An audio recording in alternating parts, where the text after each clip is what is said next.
And so before we get started with Kimberly's talk today, I'd like to just do our land acknowledgement, to take a moment and think about and acknowledge the traditional territories that we're working on. I'm coming to you today from Hamilton, Ontario, the traditional territory of the Mississauga and the Haudenosaunee Nations, and within the lands protected by the Dish with One Spoon Wampum Agreement. If you'd like to put into the chat the territory that you are on, please do so. And if you aren't sure, I've just put of which territory you're on, I've put a link in the chat, and you're welcome to look it up and spend a couple of minutes now doing that. Everyone deserves a safe and affordable home. And I love that housing as a human right just came up in the chat when we were talking about why we want to be doing, why some of us are engaging in this session. And for us, it's certainly a driving force of the work that we do at the Canadian Housing Evidence Collaborative. And it's very likely a central tenet of the work that all of you do, or many of you do as well. And I'd like you to keep that in mind as we acknowledge the lands that we're on today and the roles that homes or the displacement of people from their homes plays in colonization. As researchers, scholars, and writers, I'd like to invite you to reflect on the important role that you play in reconciliation and decolonization. The historical and often ongoing relationships between researchers and Indigenous peoples is a shameful one.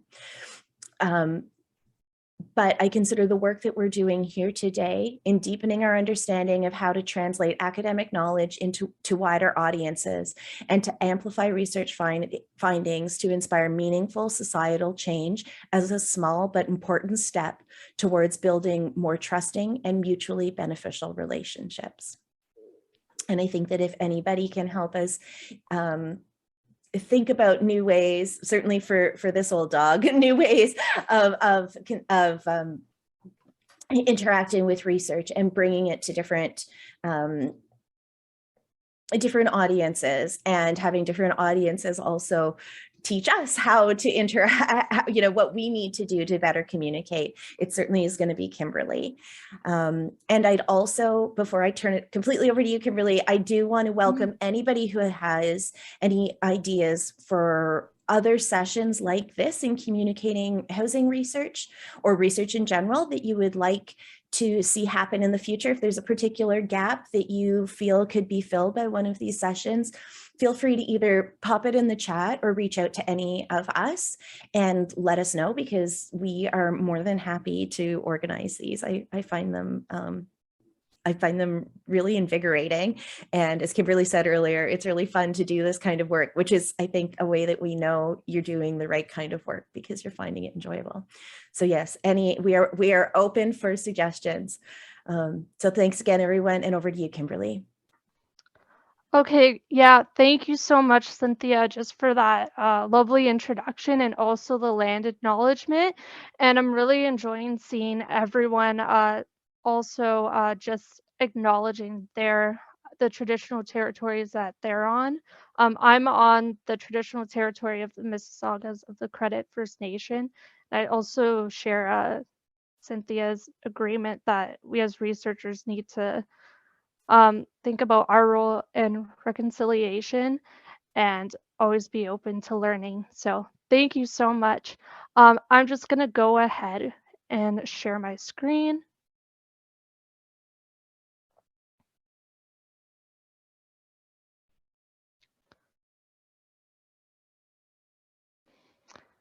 So hi, everyone. Thank you again for joining us. My name is Kimberly, and I am a research assistant at CHEC. So as Cynthia said, I work on projects for different CHEC partners. One of them is involving seniors and aging in place and looking at housing that meets those needs. But as well, I also do a lot of work for our communications team. So I play a big role in designing our newsletters, different graphics for events, but also infographics as well. And making infographics is one of the most enjoyable parts of my job, because I really just love being able to make a product that highlights research that can reach a large group of audience and just make them aware of the housing situation in Canada and also best practice possible policy solutions. So today, this will be a bit of a crash course in how to make infographics. And just going over some essential things that you would like to consider in making effective ones that I wish I would have known before making my first infographic in undergrad, but I'll get into that a little more in a second. So I want to start it off with you, and Brad will be able to read your comments, but what do you think an infographic is?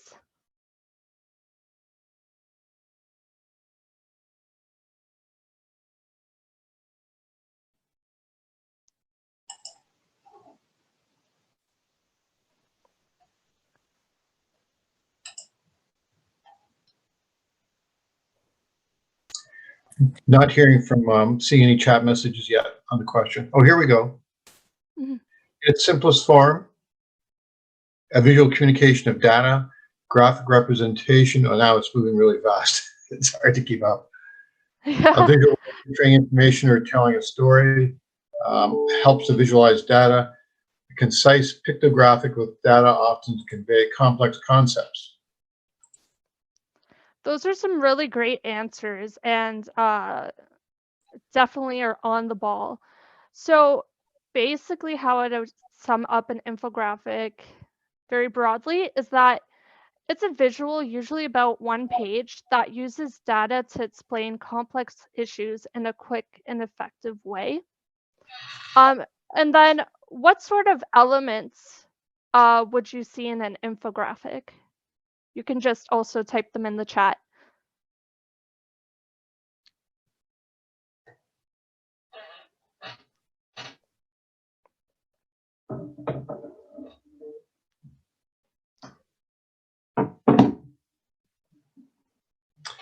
Color, graphs with data, graphics, icons, words. Lots of mention of color. Images that summarize big ideas. Definitely, yes. Color is a big aspect, which I'll get to at the end of the presentation for sure. But those are some great answers. So elements that you would typically find in an infographic would be charts, text images, diagrams, and recently videos have been starting to use in infographics, which I've never seen one which has contained a video, so that's super interesting. But yeah, there's a lot of different things that infographics can contain, but mainly they're bigly focused on visuals and pictures to display ideas. Um, and it's what really is interesting about an infographic is that it hasn't been until about the last decade or a bit more that different industries have started to adapt this tool because news networks have been using this for quite a while. But just, just in the last decade or so, businesses, government, and educational institutions have really been making use of this tool. So it's quite exciting. And then going into further of what an infographic can contain, in an infographic, really you can see many that represent either quantitative or qualitative information. But I would like to add as a caveat, quantitative information involves concrete and measurable numerical data that can be understood to have similar meanings across many groups of people. And I mean, it depends how you communicate this data, whether it's very effective and understandable for other groups of people. But usually when it comes to numbers, it's more globally understood of what they can mean. So here are some examples of quantitative information that you may see in an infographic. So we have newspaper circulation statistics, numbers of people buying airplane tickets, amount of carbon dioxide released from a new car model. These are just very specific examples of quantitative information. Because these numbers and statistics can be displayed very quickly, and also clearly, that it doesn't take the reader too long to process the information, and they know exactly what is being understood. And qualitative is another great source of data that I work with quite often, usually in the form of words that can be the product of one's emotions and experiences, perspectives. However, I would caution towards using qualitative information too heavily in an infographic, just because at times it can be too wordy, and some aspects of qualitative data cannot be universally understood enough for an infographic. So for example, how are women and men socially different? This is quite a controversial question, right? And it's open-ended. It may lead to great, like, lengthy debates, right? And then putting that in an infographic can be challenging, just because you really want to make sure that you're not confusing a reader by displaying either preferences or perspectives that they may not identify with. But also, if you have to over-explain a concept that might be complicated and nuanced, it can lose the reader and they might not finish your infographic because they're expecting it to be something quick that maybe they can read in a minute. So yeah, you can definitely use qualitative information, but I would say I can pull up a few examples, and just making sure that they're brief and quick to the point. So I'm sure we've all seen an infographic before, but I just wanted to show some examples. So of just ones that have come from different industries. For example, this one on the right is from Statistics Canada, so that's a government organization. But then we have this one on the bottom, which I believe is from a marketing firm, just about infographics. And one at the top, which appears to be on the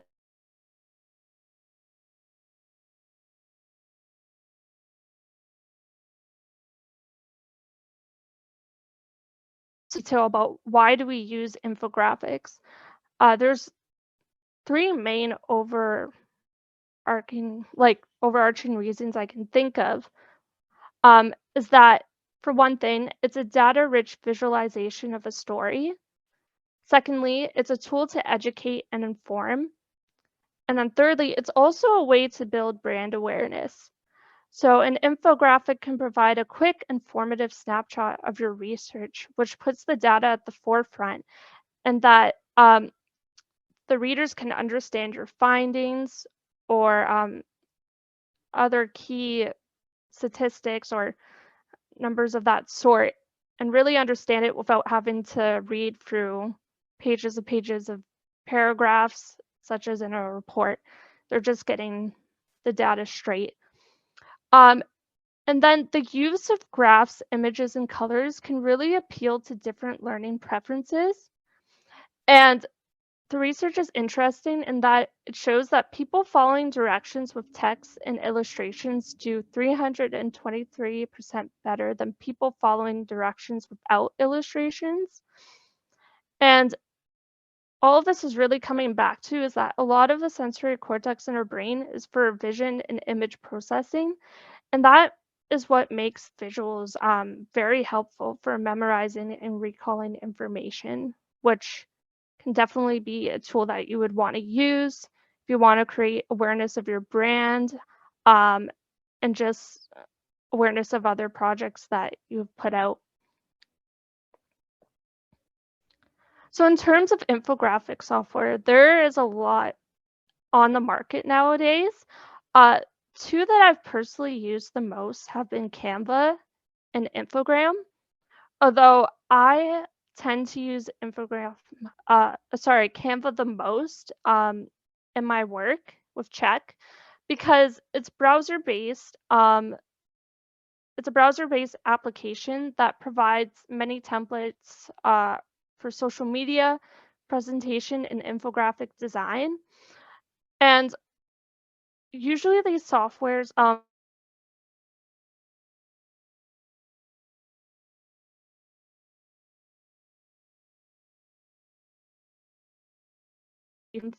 so that can limit you in terms of how many materials you can make, how many infographics, you can design, but also just the images that you can access within those different applications and use in your different materials.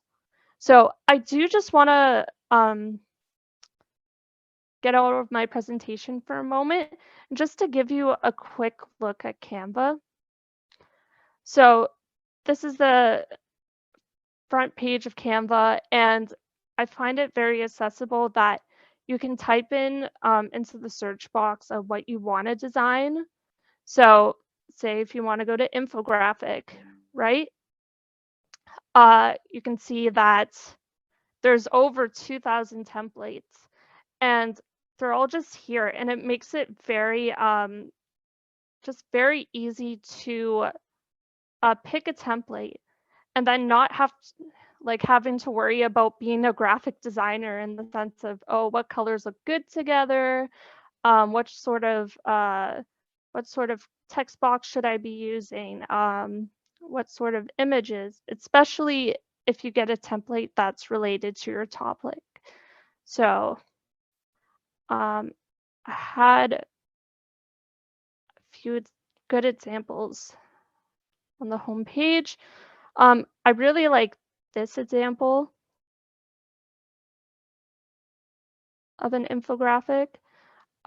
This is just one template. So as you see, Canva usually in their templates, it comes shows up with numerous graphs already. So you have this map, and then you have the stacked bar chart. But you can also really easily manipulate the different elements in Canva. So you can go at the top here, and you can change your chart depending on what you want to use. So it's quite easy to navigate, and you can easily change the colors by just clicking on the blocks here. So yeah, for this reason, I really enjoy using Canva just because of their variety of templates for infographics, but just how easy it can be to navigate. Okay, I'm going to go back to my presentation.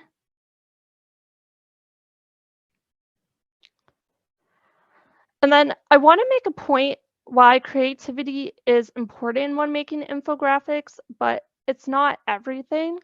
And I say this just in the sense that from my experience, when I first made when I first made an infographic, it was for my 3rd year of undergrad. It was for one of the projects in my social work course about basic income. I went in without knowing no best practice principles for making an infographic, and I just thought, oh, I can use my free reign creativity here, and I can really explain why basic income would be a good option for Ontario. And I ended up adding a lot of text heavy paragraphs to that infographic. And I got my professor's feedback, and they said that it was too time consuming to read and just too heavy, text heavy. As now looking back, I can totally understand. And just with what I know now, about data visualization, I can get that it's really important and I think everyone here agrees because you're all here watching this, to know at least a little bit about the key ingredients into making an effective infographic. And these are just some other elements to consider when making an infographic too, which all sort of intersect, right? It's a Venn diagram. So you can have the data and you can have the design, but if you just have those two things, they can be quite underachieving. And same with just having a story and shareability. It can just be embarrassing if you have those two aspects, but it's widely shared, but there isn't much to it. So really, you want these 4 quadrants to all intersect. So you want to think about data, design, shareability, and story to make a good infographic. And I'll get into that a bit further. So when we think about the design of an infographic uses data from studies to tell a story. And I think it was pretty easy for me to think about it that there are some sections that you would find, say, in an academic article and a report that that are included in making a good infographic, but they're just simplified and significantly less wordy. So we have the title, introduction, findings, and conclusions, and these elements are all in a good infographic. So for the title, it was found in an MIT tracking study that in order to captivate your readers, you really want to hook them in with just a stellar title. So whether that be something that uses wordplay or that's clever, it's very crucial to getting your readers to continue just viewing your infographic and taking it in. But what has helped me is also just to consider the 5 W's and 1 H in creating my infographic, is including who, what, where, when, and how. And maybe you wouldn't include all of these elements because it might be a long title, but just using parts of these or a few of these to indicate to your reader how it pertains to them and why it's of interest to them. And then we have the introduction. So I'll be showing you some examples in a bit, but the introduction of an infographic comes just after the title. And it's a 1 to 2 sentence description, usually of the study or topic, and of what the study did, and sort of relating that to the findings that will come afterwards. And basically, you're telling the reader in less formal terms what the goal of this infographic is. So for findings, that is where you want to organize your main points using elements such as charts, text images, and diagrams to display what was found. What we call for each sort of chart image, for each section like that, we call that a block. And that's each individual section of data visualization in an infographic. So you might have block 1, which is a bar graph, and then you move on to block 2, which is your line graph. And those are the blocks of which I'm referring to. So in these sections, you want to use minimal words that can give context to the reader of what they're looking at. So for example, you can say a percentage like 50% of readers agree with this politician's statement. So you're just using like brief words to accompany the data that you're presenting. But usually this shouldn't be too much. This probably shouldn't be more than a few sentences, 1 to 3 sentences. And then we have our conclusion.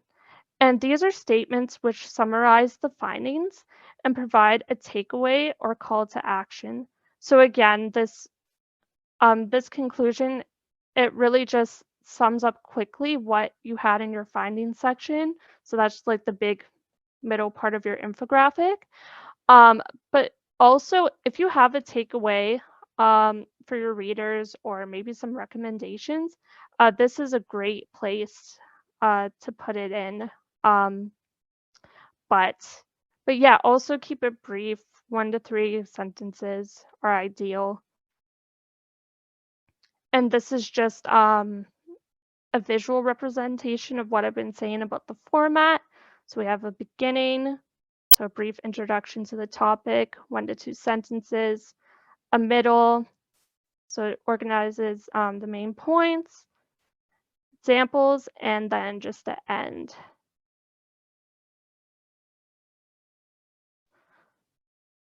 So I can go in and show an example. Let me see. This, I'll try to zoom out as much as possible, but so this is an infographic I made for one of our it's one of our research teams within our network. And basically it was on public housing, market rentals, and neighborhood characteristics within a Nova Scotia community. And it just explores this policy preference by examining neighborhood characteristics on Cape Breton Regional Municipality. So I provided this brief introduction. It's only about 2 sentences that explains the study, but then you go into the findings. So this is a short infographic using pictograms and then just pie charts. So these are your findings. And then at the end, I listed a brief conclusion. So overall, there was no significant difference found between low-cost market rentals and public units in areas with the highest level of material and social deprivation. So another thing that I didn't mention that you could add, if you think it would be helpful to the readers, at the beginning, you can add, say 1 to 2 definitions of key concepts in your infographic, if that would help the readers. Just making sure that they're brief and to the point. So definitions at times can be helpful just to make sure that the reader's on the same page and that they can follow your infographic. But yeah, I just wanted to show one example.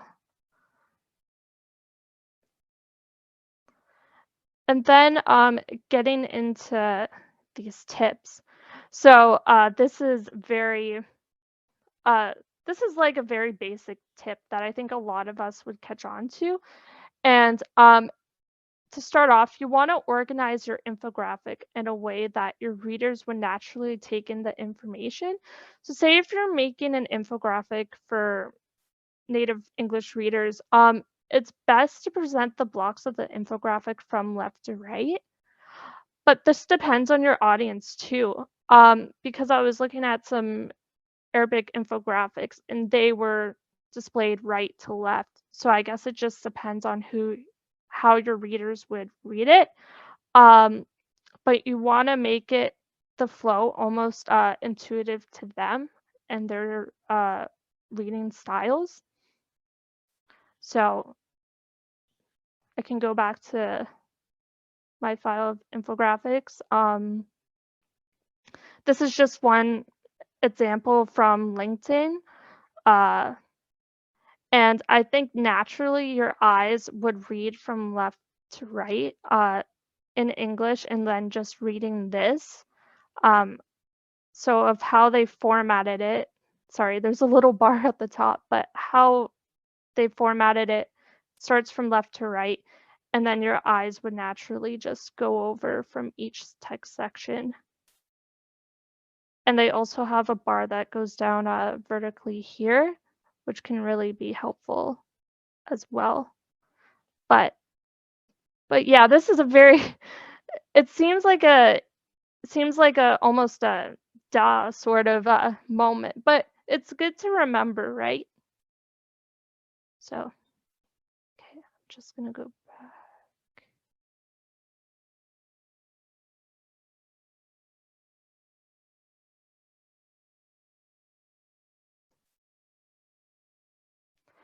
And then for my second tip, you really would want to consider using shapes to help guide your readers through your infographic as well.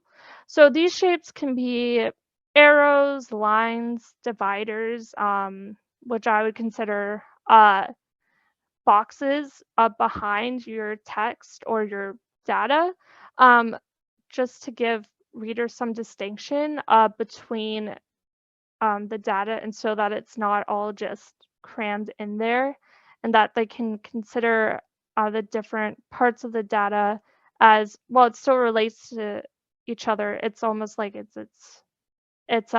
each its own separate fact, or just one piece of the story. So an example that I thought was very good was one that I've seen in Easily, and that's also an infographic site. There's a lot of text here, but what I really enjoy about this infographic, which is on long distance relationships, is that it uses elements such as this plane, right?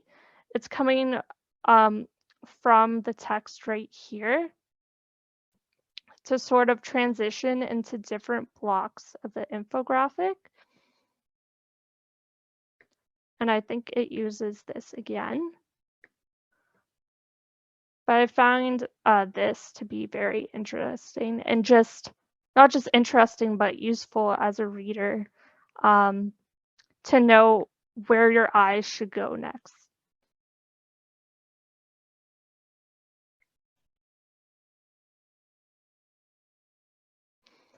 And then this, let me see. Okay, so this, I'm presenting some math on the slide to you, but I like to understand it in more layman's terms, which I'll get to in a second. So the third tip I want to present to you is that you should maintain what's called a high data ink ratio. And Edward Tufte, he is an information visualization expert, an artist who has come to coin this term in his book, which I believe was in the 80s, that's called The Visual Display of Quantitative Information. And basically, it's this ratio here that has data ink over total ink. So this equation, sorry. And data ink refers to elements conveying data information in a chart or a graph. And then total ink below it refers to all elements in a chart or a graph. So in less technical terms, data ink ratio is concerned with only keeping elements that add new information to infographics, while minimizing those that are considered unessential or distracting from data. So just to clarify, it's more relevant to the charts and the graphs that you would be presenting in your infographic. And I just want to run a little bit of an activity here. So at the top, you can see we have this graph. It's on penguin species and their body mass. And there's many different elements of this chart, right? There's the bar graph color, grid lines, legend. So what I would like you to do is in the chat, I want you to write down what should be changed or eliminated from this graph to give it a higher data ink ratio. And just basically to what I'm saying here is just how to adjust or get rid of the elements that aren't needed in this graph, that aren't as relevant to the data. So yeah, if anyone has any ideas of what can be removed, you can just drop it in the chat, and then Brad can read out your comments.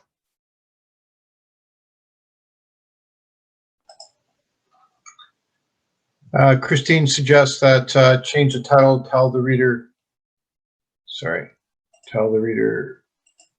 the main message, get rid of the grid lines, add data labels, get rid of the legend, use color to highlight the bar that's most important, and make the other bars gray. Lori has suggested that remove the legend, grid lines, y-axis could be shown as labels over the bar. Mm-hmm. Katie says delete penguin from data labels already implied. Mm-hmm. Wow, you guys are so good. Like, all of you are so good. These are, yeah, you're all very on point. So, I just, sorry, this bar might be blocking the answers, but yeah, elements to remove or alter in order to gain a higher data ink ratio are a lot of the things that you have all have said. So first of all, you can remove the gray background from the graph, because really it doesn't add any like notational value to the graph at all or anything to the data. And really in an infographic, it's not something you would really have to worry about having that distinction from the background, because it wouldn't affect how your bars show up on that background.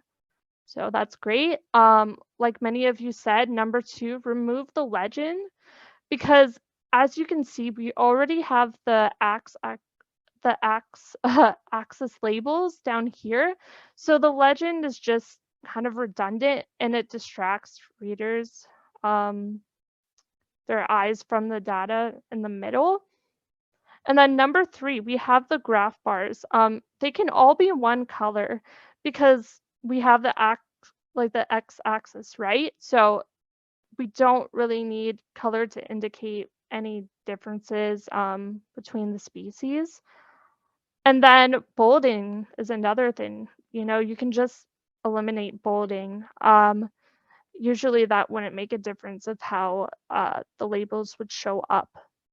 And then another thing too that was mentioned from this example is that, you know, even your y-axis values can be removed and they can just be labeled over the bars, so the value of their body mass.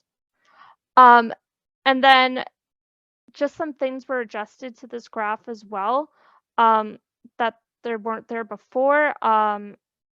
Species were put over, sorry, in the original example, they didn't have species over, or sorry, we got rid of the legend. I'm sorry.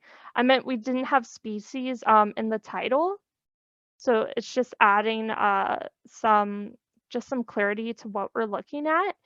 And body mass, like, so this y-axis was just simplified because we know that we're already looking at penguins, but everyone did a really great job.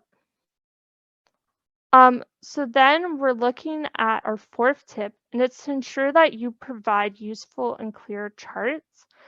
So just be mindful of the charts that you're using to best present the type of data, trends, relationships at hand.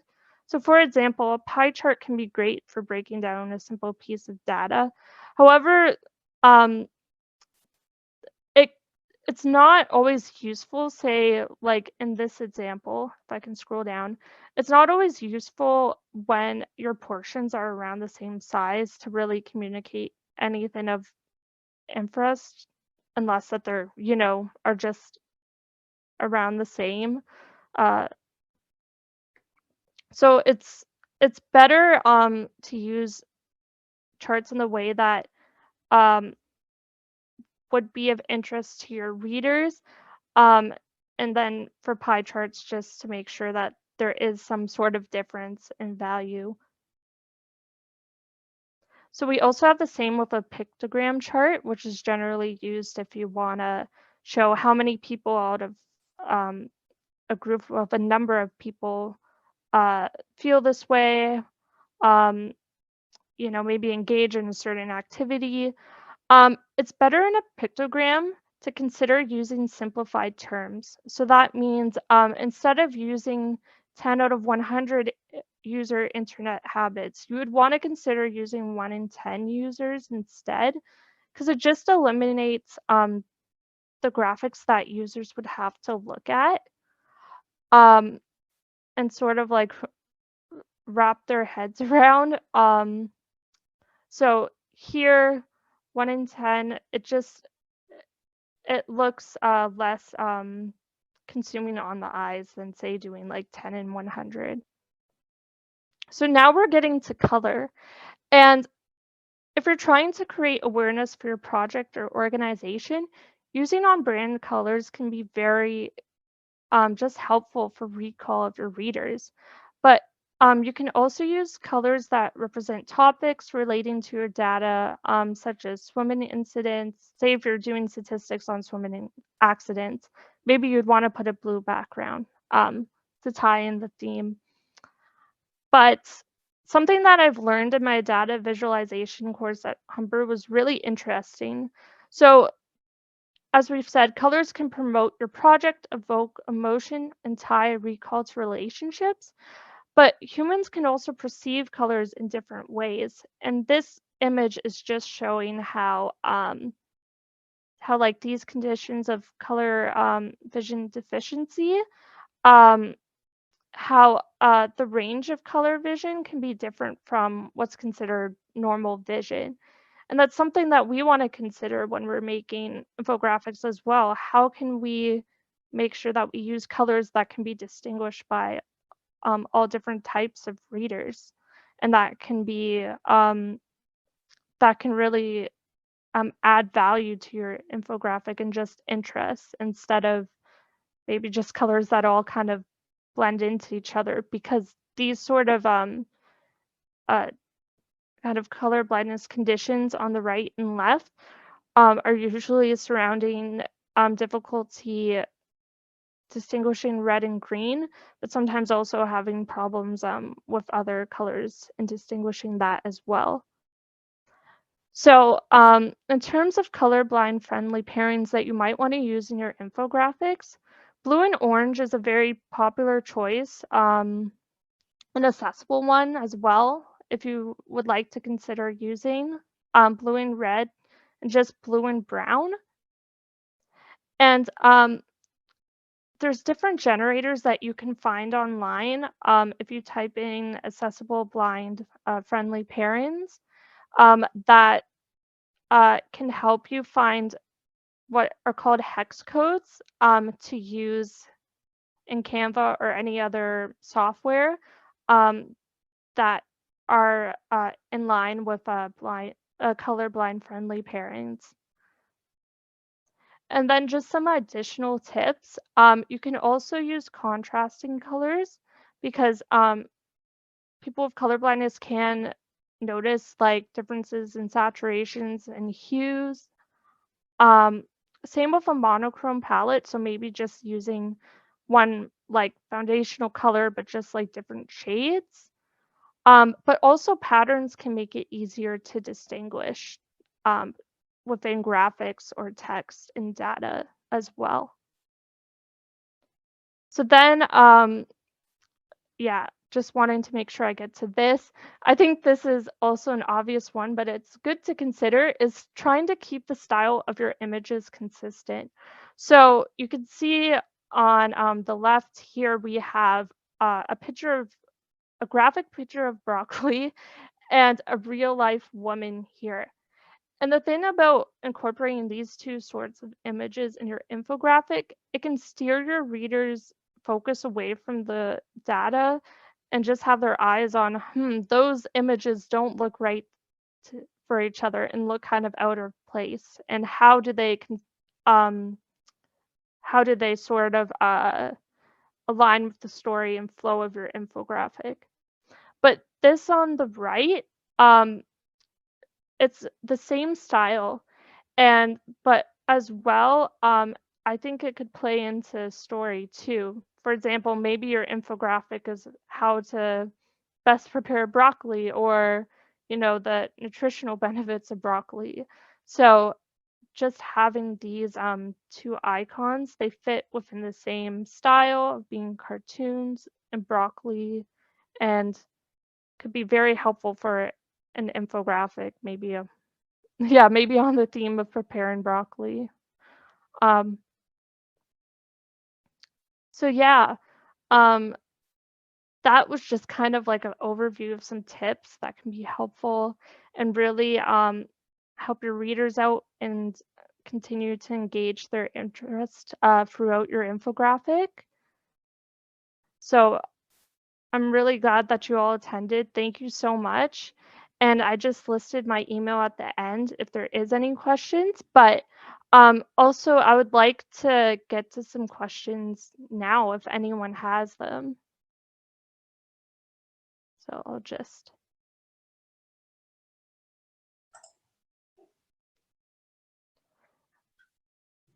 stop sharing my screen. Yeah, does anyone have any questions? We have a comment from Elaine Lavars on color and saturation coverage. I find it frustrating if printing an infographic for reading from my vision uses a massive amount of the toner and very expensive toner cartridges. Mm-hmm.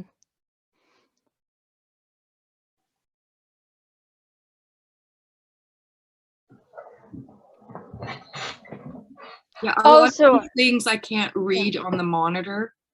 And I get headaches. And so I try to print them, and then, yeah.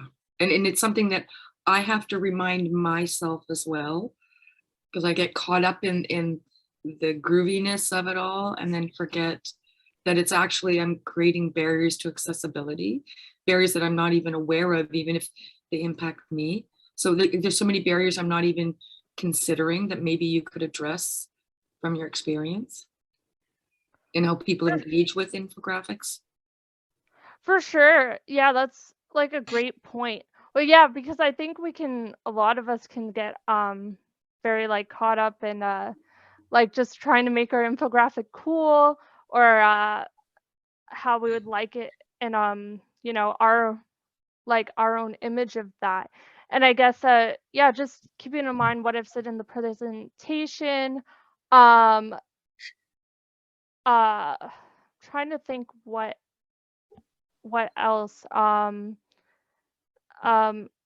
Yeah, I would say like maybe like colors, I think like we don't talk about enough, but I do think they're really important as well.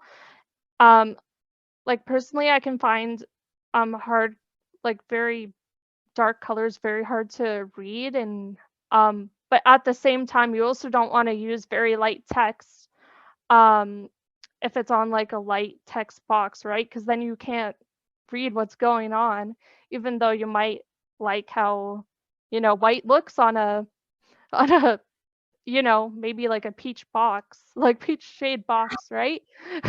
But it's things like that. And I think it's just really good that you have that awareness too, of like what may look good to you. You may just want to take a step back and consider, okay, like could everyone read this? Could everyone have different like could this be too small for the reader? I mean, everyone's different. Everyone may have their own text that like own size of text that is easier to see than others that they're able to see. So I think it's just good that you have that awareness. And there's people are listing some really great links in the chat. And Karen also made a great point. There are other vision or image processing disabilities that are important to consider too. That's a great point. And who else?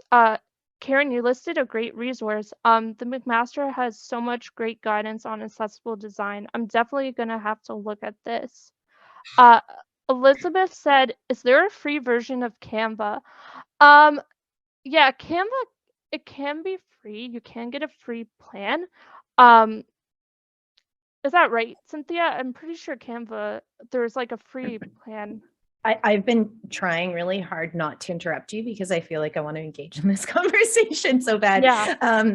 But yeah, Elizabeth, the free version of Canva is more than adequate, because not only does it come preloaded with a whole bunch of free elements like images and text and stuff, things you can't do are like take the background out of a photo, for instance. That's not available for in the free version, and some of the images aren't available in the free version.